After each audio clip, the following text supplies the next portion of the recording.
हाँ जी दोस्तों, फिर से एक बार आप सभी का आपके अपने इस चैनल एसआरएम मैथमेटिक्स पर स्वागत है। आज अपन बात करेंगे क्लास 10th जो है उसका चैप्टर नंबर 2.2 जो है।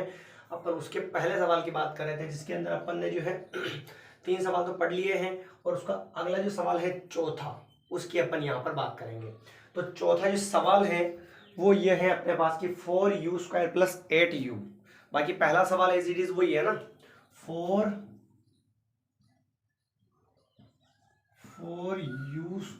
प्लस 8u और बराबर में क्या लिखेंगे 0।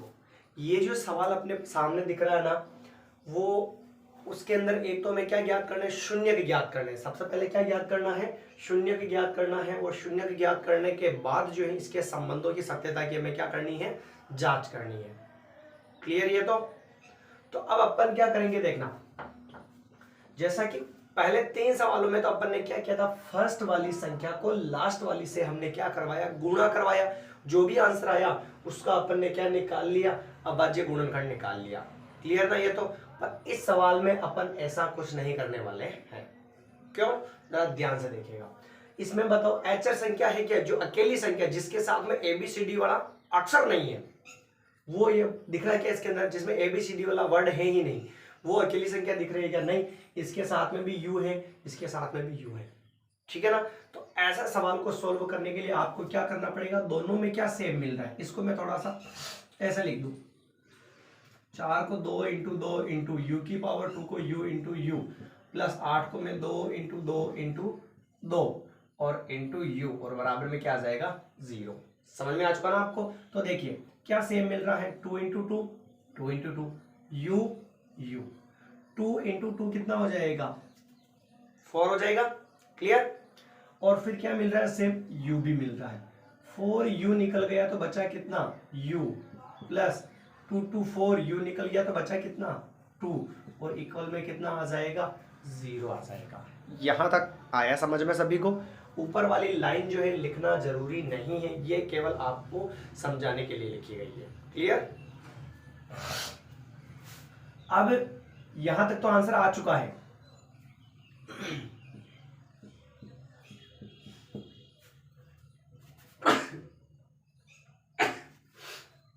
हाँ जी, यहां तक तो अपन ने सॉल्व कर लिया है। अब वहां पर चलेंगे अपन, जो पिछले जो सवाल किए थे उसके अंदर जो है अपने जो केस बने थे ना, ये तो बन गया पहला केस और ये कौन सा बन गया, दूसरा केस। ठीक है। तो केस फर्स्ट क्या होगा, 4u बराबर क्या मान लोगे 0। केस फर्स्ट ये हो गया और केस सेकंड क्या हो गया, ये हो गया। इतना लंबा प्रोसेस क्यों नहीं लगाया, आपको समझ में आ गया ना भाई, क्योंकि इसमें एचर संख्या नहीं है। ऐसे होती है form ax² plus bx plus c is equal to 0, यानी कि सी सिंपल संख्या भी होनी चाहिए जो यहाँ पर नहीं है। दोनों संख्याओं के साथ में एबीसीडी वाला वर्ड है और अकेली संख्या नहीं है, इसलिए ये प्रोसेस लगाया। इसलिए दोनों के गुणनखंड अपन ने यहाँ पर जमा दिए, जो दोनों में सेम मिल रहा है वो बाहर निकाल लिया, जो अंदर बचा उसको अंदर पुट कर दिया। क्लियर।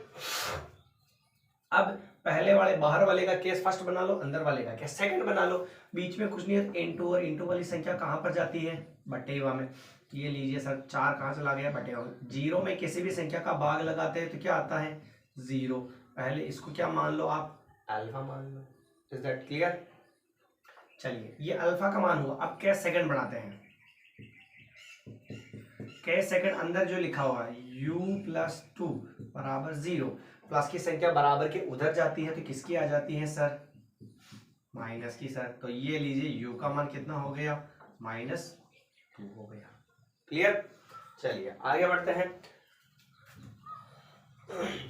पहला वाला तो अल्फा हो गया और दूसरा वाला क्या हो गया, बीटा हो गया। अब हमें जो है क्या करनी है, इसकी जांच करनी है। बहुत ही इजी और आसान है सर। जांच करने के लिए एक बार तो दोनों को क्या करोगे, जोड़ोगे।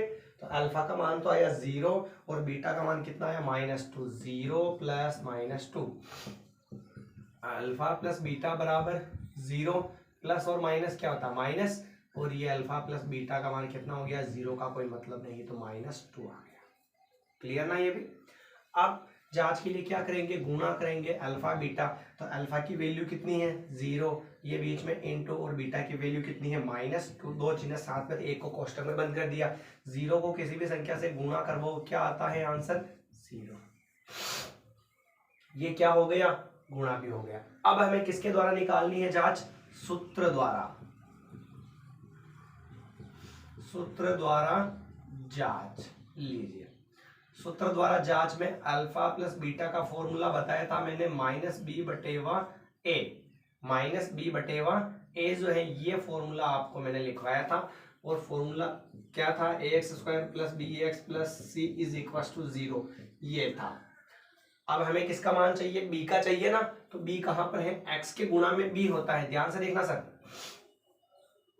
अल्फा प्लस बीटा x के गुणा में b होता है। सबसे पहले माइनस, ये माइनस लिख दिया, x के गुणा में b होता है। अब ये किस में चल रहा है, u की फॉर्म में चल रहा है, तो क्या मान लो यहाँ पर समझ लो u, तो u के गुणा में क्या होगा b, तो u का मान, u के गुणा में क्या है b, तो b का मान कितना हो गया 8 बटेवा में a किसके गुणा में होता है, स्क्वायर वाले पद के गुणा में, स्क्वायर वाले पद के गुणा में क्या है 4, ये लिख दिया अपन ने 4 से काटो इसको 2 बार, तो अल्फा प्लस बीटा बराबर कितना हो गया -2 आ गया।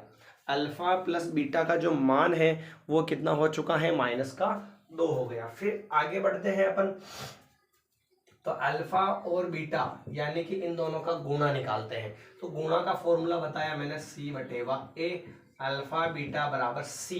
मुझे ये बताइए, ये x है, ये सिंपल x है और ये फिर कोई भी कुछ भी नहीं है यहाँ पर, यानी कि ax² + bx + c वाली वैल्यू है क्या, नहीं है ना, और c वाली वैल्यू ही नहीं है, तो क्या मान लोगे 0, और बटेवा में क्या आता है a का मान कितना आया था अभी अपने 4 आया था, 0 में 4 का भाग लगाओगे क्या आएगा,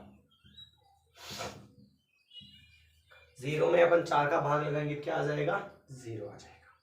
तो अब आप देख सकते हैं कि जो अपन ने डायरेक्ट जो अल्फा प्लस बीटा और अल्फा बीटा का जो मान निकाला वो 0 और -2 आया, और फॉर्मूले के द्वारा जो अपन ने निकाला वो भी क्या आया 0 और क्या आया -2 आया। ठीक है, तो इसका मतलब अपने आंसर जो है वो एकदम करेक्ट और सही है। इसको एक बार जो अपन वापस रिपीट कर लेते हैं, कहीं आपको छूट गया हो या समझ में नहीं आया हो तो, और फिर भी समझ में नहीं आया हो तो आप कमेंट करके जरूर बता सकते हैं। 4u² + 8u दोनों के साथ में ABCD वाला वर्ड है, अचर संख्या नहीं हो तो ये वाला तरीका लगाते हैं। तो दोनों के अपन ने क्या निकाल लिए, गुणनखंड निकाल लिए। 4 का अपन ने लिखा 2 2 और u की पावर 2 u × u प्लस 8 का 2 × 2 × 2 × u लिख दिया बराबर 0। दोनों में 2 × 2 2 × 2 और u सेम मिल गया, 2 × 2 कितना हो जाएगा 4 हो जाएगा, और u 4u बाहर निकल गया तो क्या बचा, कोष्टक में u बचा, आगे प्लस से प्लस बचा, ये निकल गया, ये भी निकल गया, क्या बचा 2 बचा बराबर 0 हो गया। केस फर्स्ट इसका बना लो, केस सेकंड इसका बना लो। केस फर्स्ट 4u = 0, बीच में कुछ नहीं है तो इंटू मानते हैं, इंटू वाली संख्या कहाँ पर जाती है बटे में जाती है, 0 के अंदर 4 का भाग लगाओगे क्या आएगा 0। ये पहला शून्य हो गया, इसको क्या मान लिया अपन ने अल्फा मान लिया, क्लियर। फिर दूसरा केस बनेगा u + 2 = 0 का, तो प्लस के 2 को उधर भेज दिया तो माइनस में बड़ी से ये क्या नाम 0 का कोई मतलब है नहीं, तो क्या बचेगा -2 बचेगा, और ये क्या हो गया बीटा। अब हमें जांच करनी है, तो एक बार दोनों शून्यकों को जोड़ेंगे, तो अल्फा और बीटा को जोड़ेंगे, अल्फा है 0 और बीटा है -2, तो 0 + -2 दो चीजें साथ में होने पर एक को कोष्टक में बंद कर लिया। इसको नहीं करना है, संख्या के पास वाले को बंद करना। अल्फा प्लस बीटा बराबर 0 0 प्लस इंटू माइनस माइनस होता है, और ये 2 का 2, 0 का कोई मतलब नहीं है तो -2 आ गया, यानी अल्फा + 2 की जो वैल्यू है वो कितनी आ चुकी है -2 आ चुकी है, क्लियर। ये तो फिर अल्फा बीटा निकालना पड़ेगा, यानी अल्फा को बीटा से गुणा करना है, तो अल्फा का मान तो कितना है 0 और बीटा का मान -2, तो 0 × -2, 0 को किसी भी संख्या से गुणा करवाओ तो क्या हो जाएगा 0, ये आ चुका है 0। सूत्र द्वारा जांच, सूत्र के द्वारा हमें जांच करनी है, तो फॉर्मूला होता है अल्फा प्लस बीटा बराबर -b/a, x के गुणा में b होता है, x की जगह यहाँ पर क्या चल रहा है u, तो u के गुणा में b यानी कितना हो गया 8, तो ये माइनस पहले ही लग रहा था और 8 लिख दिया। फिर बटेवा में a, स्क्वायर वाले पद के गुणा में a, स्क्वायर वाले पद के गुणा में कितना है 4, तो ये 4 हो गया, 4 का भाग 8 में लगाया, कितने मार गया 2, यानी -2 आ गया, क्लियर। ये था योगफल सूत्र के द्वारा। फिर गुणा निकालेंगे तो अल्फा बीटा बराबर क्या होता है c/c, यानी अचर पद जो नॉर्मल संख्या होगी, अचर पद इसके अंदर है ही नहीं, तो ये c का मान क्या हो गया 0 और a ए का मान अपन ने यहाँ कितना रखा था 4, ये 4। 0 के अंदर किसी भी संख्या का भाग लगाओ, आंसर कितना आता है 0 आता है। तो ये सवाल हो चुका है अपना खत्म। ठीक है दोस्तों, अगर आपको समझ में नहीं आया है तो कमेंट करके जरूर बताएं कि आपको कहाँ समझ में नहीं आया है और आपको ये सवाल अच्छे से समझ में आ चुका है और आप हमारे चैनल पर नए हैं तो पिछली क्लासेस जरूर जाकर देखें, तो आपके लिए ये काफ़ी हेल्पफुल होगा। और अपने दोस्तों के साथ शेयर जरूर करें और चैनल को सब्सक्राइब करना ना भूलें।